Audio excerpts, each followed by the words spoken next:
કે 2022 પછી ભારતીય જનતા પાર્ટીના આગેવાનો કાર્યકર્તાઓ ભલે મીડિયા સામે આવીને નથી બોલતા, પરંતુ પ્રજાની વચ્ચે જઈને બોલી રહ્યા છે, એમાં અસંતોષ છે।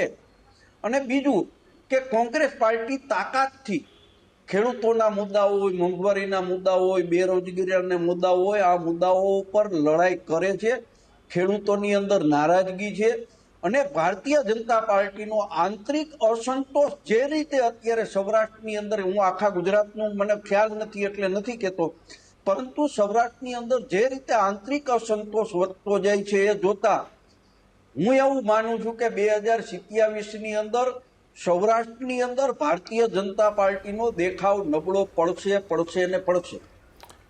લલિતભાઈ ભલે કહેતા હોય કે નાગરિકોના મુદ્દે કોંગ્રેસ દ્રઢતાથી લડે છે, માફ કરજો, તમામ લોકો જાણે છે કેવું લડે છે, સ્થિતિ તમામ લોકો જાણે છે।